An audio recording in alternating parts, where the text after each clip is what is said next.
So my garden produces quite a bit of herbs, as you can see here. I have like basilicum, parsley, some rosemary, majoran, and thyme. And I've decided to make two different things with these herbs. I will do herb butter, and I will do an herb quark. I made this quark just a few days ago from something that is called kefir, and I will show you in a different video how I made this. This is basically, I think, the best tasting quark that I've made so far. It's really good. It's the first time I made it this way. That's definitely something I want to show you in a different video. So I start with the butter, and I make it totally from scratch.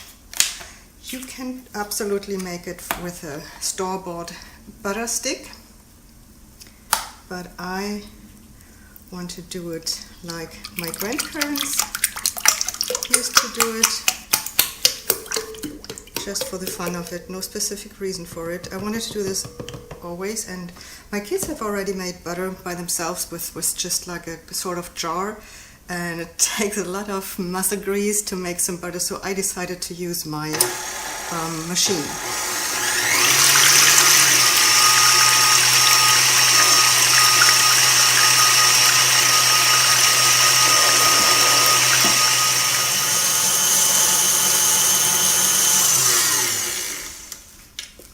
So you see that this cream has been beaten quite a bit, and this would be a little bit too much to use it for cake. Very delicious.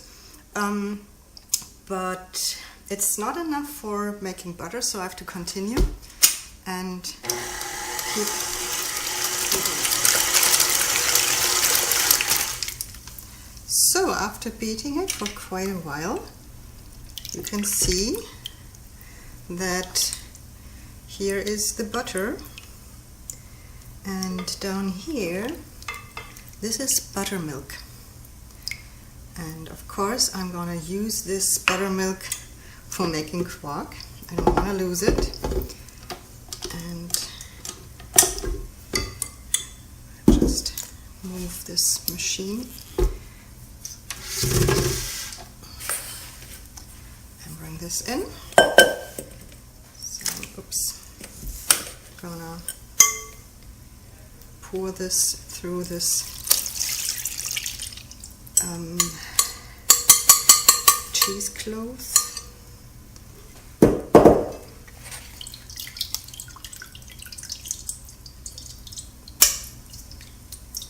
So that I can keep the buttermilk. This is probably the almost freshest buttermilk you can get. Look at this, very nice. Yep. And here's the butter. And this is not all I have to do to make butter. I have to wash this butter now, so it won't taste watery.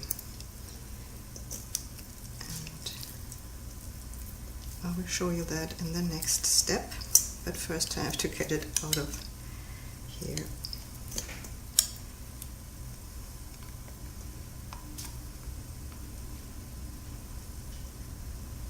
Okay.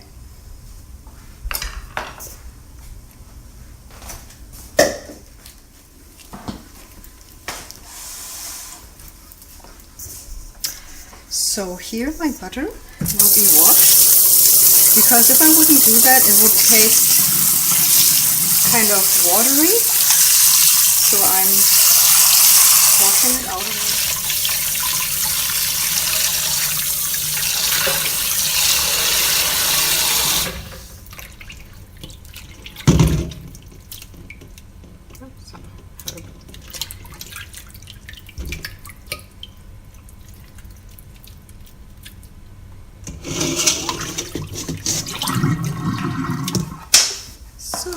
My herbs are fresh from the garden, and I already washed and dried them, and now I have to cut them.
So now with my butter I want to make 2 different patches, and I will start the first patch here with just half of the butter that I have.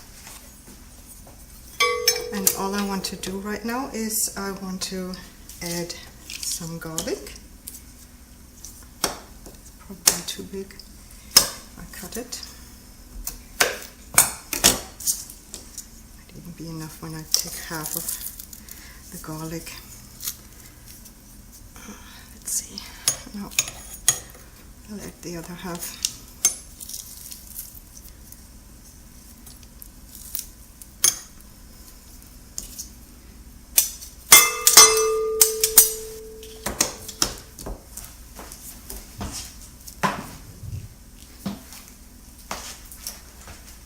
And I will add some butter,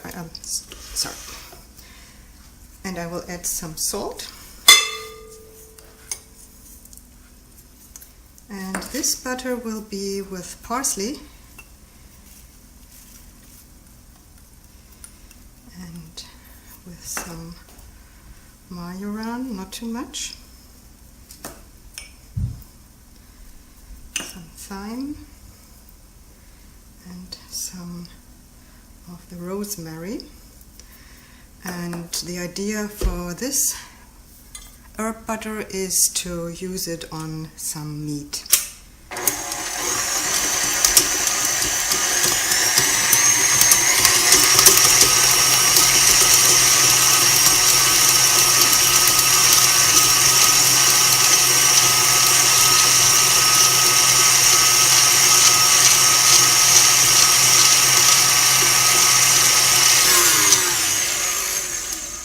Okay, that was fast.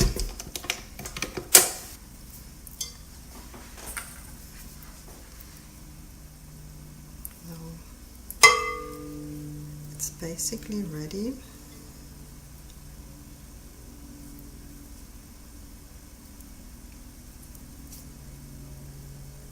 All I have to do now is to put it into something to store it. And this is what I will use for it. It's a very small batch though, however. I will show you how these things used to be done back in the days. Would just form some sort of a sausage and put it into some wax paper, yes. And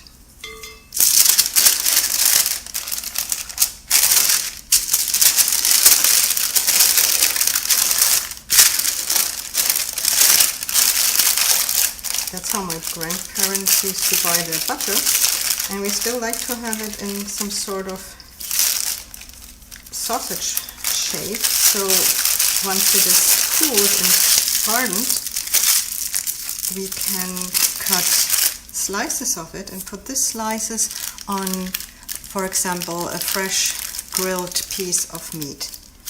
And that's what you find mostly when you go to a German steakhouse. They will always have some herb butter on top of your steak. Alright, so this is number 1. I better put it in the fridge.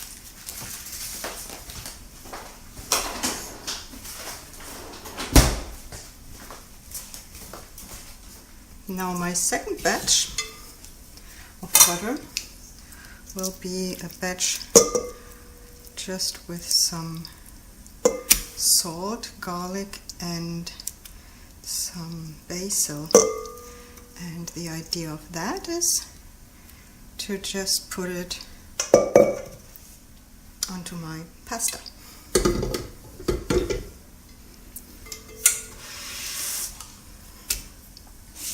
Okay, so some more of the garlic.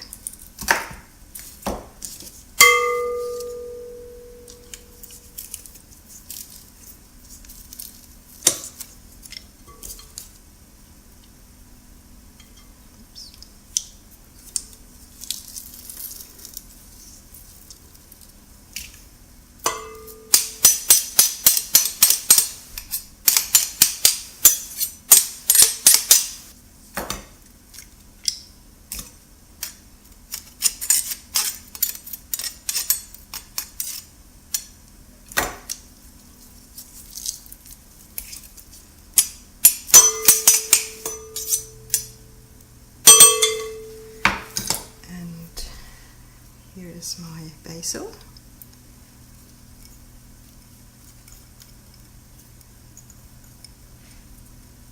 And of course some salt.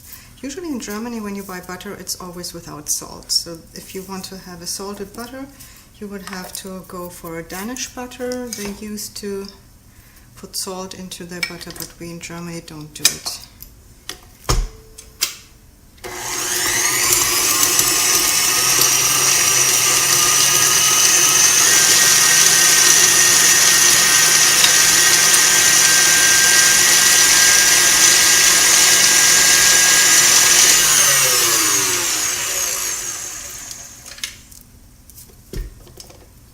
And this time I want to show you another way to store butter. And it doesn't matter if your butter is with some herbs or just the regular butter that you use for your bread or for cooking.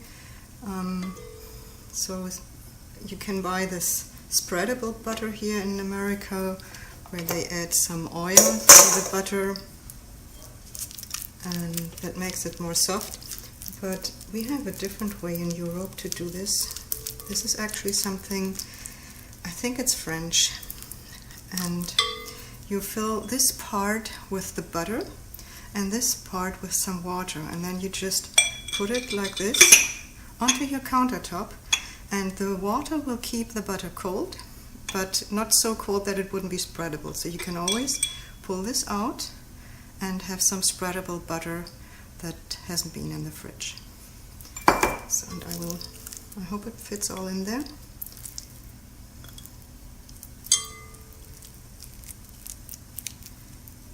So you can see.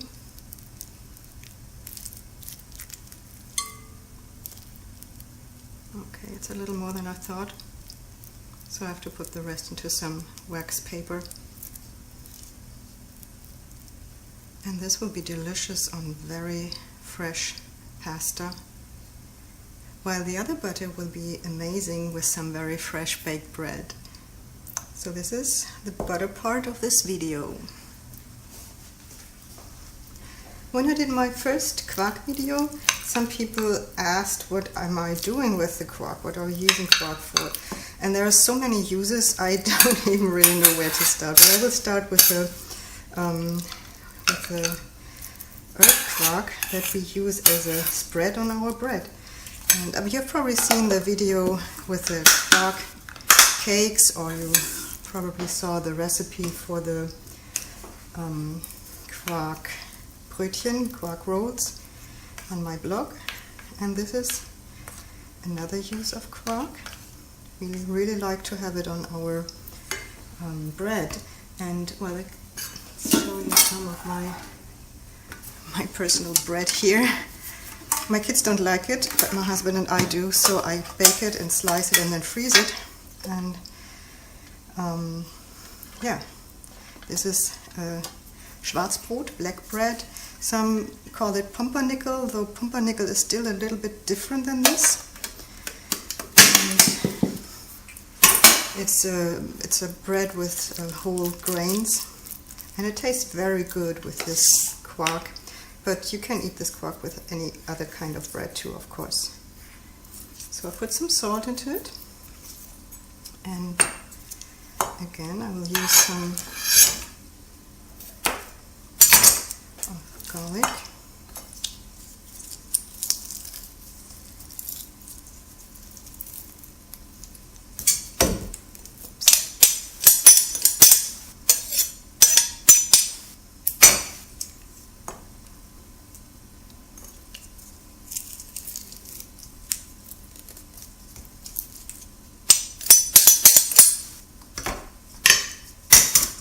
Now I will add the herbs. Don't want to overdo it. You can put in whatever your garden has, whatever you like as herbs. And so this quark is very soft. If your quark has a more dense quality, then you would have to add a little bit of milk, just like a teaspoon, or depending on the amount of quark you're using, maybe a tablespoon. You can also use some mineral water, sparkling water, and this is basically all you need to do. And if you let it stand in the fridge for at least an hour, it will just increase in taste. You can also add some pepper, or what some people do, some people add some tomato paste. I don't do that, I don't like that. You could also do this with the butter. You could add some of this tomato paste into the butter, and this will give it a tomato-like taste. It's very delicious too. Actually, I sometimes use tomato paste just as a bread spread. It's very good if you want to lose some weight. Well, thanks for watching, and I hope you enjoyed this video and you stay posted for the next video.